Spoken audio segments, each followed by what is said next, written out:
গত পর্বে আমরা আমাদের কিউআর কোড প্লাগইনটার জন্য এই যে জেনারেল সেকশনে দুইটা ফিল্ড অ্যাড করেছিলাম, কিউআর কোড হাইট আর কিউআর কোড উইডথ। আর এই পর্বে আমরা সেগুলোকে একটা গ্রুপে রাখবো, অর্থাৎ একটা সেকশন তৈরি করে সেই সেকশনের আন্ডারে দেখাবো।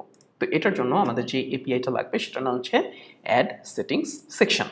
ফিল্ডের জন্য ছিল অ্যাড সেটিংস ফিল্ড, সেকশনের জন্য অ্যাড সেটিংস সেকশন। ওকে, প্রথমে কি করতে হবে? প্রথমে সেকশনের নামটা দিতে হবে পিকিউআরসি, মনে করেন আমরা নাম দিলাম হচ্ছে সেকশন। এরপরে কি করতে হবে? এরপরে হচ্ছে টাইটেল দিতে হবে। টাইটেল দেওয়ার জন্য সেই একইভাবে আগের বারের মতো আমরা মনে করেন পোস্টস টু কিউআর কোড, এবং সেটা আমরা আমাদের টেক্সট ডোমেইনের এগেনস্টে ট্রান্সলেটেবল করে দেব। ফাইন। এরপরে কি আসবে? এরপরে প্যারামিটারটা হচ্ছে কোন পেজে আমরা দেখাতে চাই, কলব্যাক। সো আমরা দিলাম হচ্ছে পিকিউআরসি, মনে করেন সেকশন কলব্যাক, আর লাস্টের প্যারামিটারটা হচ্ছে আমরা কোন পেজে দেখাতে চাই। ওকে, ব্যাস আমাদের সেকশন তৈরি করা হয়ে গেল। এখন এই যে সেকশনটা তৈরি করলাম, এটাকে ফিল্ডের সাথে আমরা বাইন্ড করব কিভাবে, অ্যাটাচ করব কিভাবে, এটার জন্য এই যে অ্যাড সেটিংস ফিল্ড আছে না, সো লাস্ট স্টেজ আমরা জেনারেল আছে, এরপরে আমরা আরেকটা প্যারামিটার পাস করে দেবো আমাদের সেকশনের আইডিটা, অর্থাৎ যেই নামে আমরা সেকশনটা তৈরি করেছি এক্স্যাক্টলি সেই নাম, এই যে পিকিউআরসি সেকশন। ব্যাস আমাদের কাজ আপাতত শেষ। কিন্তু এখন এই যে কলব্যাকটা আছে, এই কলব্যাকে আমাদের কিছু ফিল্ড ইকো করা লাগবে,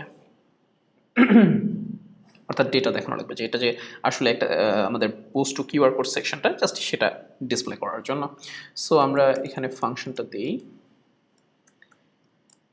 এখানে আমরা যেটা করব সেটা হলো জাস্ট একটা প্যারাগ্রাফ ইকো করব। হ্যাঁ, যে ইকো প্যারাগ্রাফ,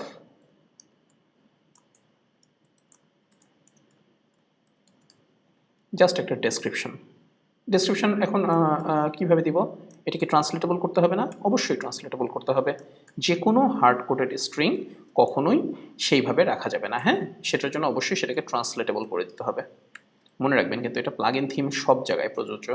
সো আমরা এখানে ডেসক্রিপশন দিলাম যে সেটিংস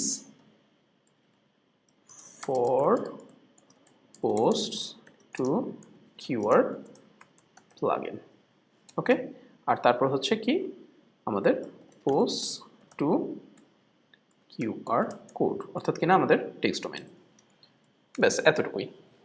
এবার যদি আমরা রিফ্রেশ করি জেনারেলে এসে, তাহলে আমরা সম্ভবত সেকশনের আন্ডারে দেখতে পাবো। দেখেছেন এই যে সেকশন চলে আসছে, সেকশনের ডেসক্রিপশন চলে আসছে, আর সেকশনের নিচে সেটিংস দুটো চলে আসছে। এখন ব্যাপারটা কত মিনিংফুল যে এই যে জেনারেলে আসলে ওয়ার্ডপ্রেসের ডিফল্ট সেটিংসগুলো ডিফল্টের মতো আছে, এরপরে আমাদের সেকশনের আন্ডারে হচ্ছে আমাদের সেটিংসগুলো, তারপর হচ্ছে অন্য প্লাগইনের সেকশন। সো এখন জিনিসটা দেখতেও ভালো লাগছে, ইউজার আসলেই খুব সহজে বুঝতে পারবে যে আচ্ছা এই সেটিংসগুলো হচ্ছে আসলে পোস্ট টু কিউআর কোড প্লাগইনের সেটিংস, এটা ওয়ার্ডপ্রেসের ডিফল্ট কোনো সেটিংস না। নাহলে কিন্তু ইউজার এসে কনফিউজড হয়ে যেতে পারে, কারণ তারা জেনারেল সেকশনের যেই লুক অ্যান্ড ফিলটার সাথে পরিচিত, এখানে আসলে তারা দেখতে পাচ্ছে এক্সট্রা ফিল্ড। সো এক্সট্রা ফিল্ডগুলো আসলে কি, কেন আসছে, এটা তাদেরকে বোঝানো দরকার। সো এখানে আপনি যে যা যা করা দরকার, এখানে আপনি এক্সট্রা মানে কি বলা যায়, যেসব হেল্প টেক্সট বা কুইক ইনফো যেসব দিতে চান সবগুলো আপনি এখানে দিতে পারবেন। এখন আপনারা একটা কোশ্চেন করতে পারেন যে আমরা তো এখানে টেক্সট ফিল্ড দেখাচ্ছি, তাহলে কি আমরা এখানে অন্য কোনো ফিল্ড দেখাতে পারবো না? অবশ্যই HTML ফর্মের সাথে যেসব ডিফল্ট ফিল্ড আছে সেগুলো সবগুলোই আপনি দেখাতে পারবেন, সেগুলো সবগুলোই আপনি প্রসেস করতে পারবেন। আর যদি ধরেন এমন কোনো ইন্টারেক্টিভ ফিল্ড দেখাতে চান, ফর এক্সাম্পল ক্যালেন্ডার, তাহলে সেই ক্ষেত্রে আপনাকে প্রপারলি জাভাস্ক্রিপ্ট এনকিউ করে সেই জাভাস্ক্রিপ্ট দিয়ে এই ফিল্ডগুলোকে প্রসেস করা লাগবে, অর্থাৎ ফিল্ডগুলোর লুক অ্যান্ড ফিল চেঞ্জ করা লাগবে।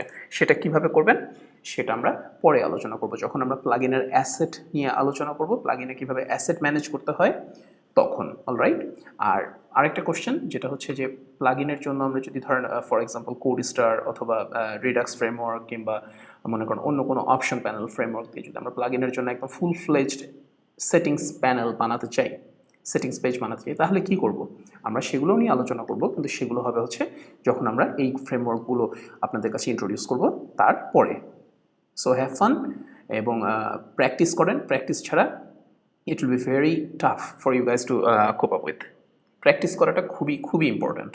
ওকে, হাতে কলমে যদি এই কোডগুলো না লেখেন তাহলে আস্তে আস্তে জিনিসগুলো আপনি খুব সহজেই ভুলে যাবেন এবং এই জিনিসগুলো ক্রমান্বয়ে আপনার কাছে দুর্বোধ্য হয়ে যাবে। সো যখনই কোড দেখবেন, ভিডিওটা দেখবেন, বুঝবেন, পজ করবেন এবং নিজের হাতে লিখে সেটা প্র্যাকটিস করবেন, তাহলেই জিনিসগুলো আস্তে আস্তে আপনার জন্য সহজ হয়ে যাবে।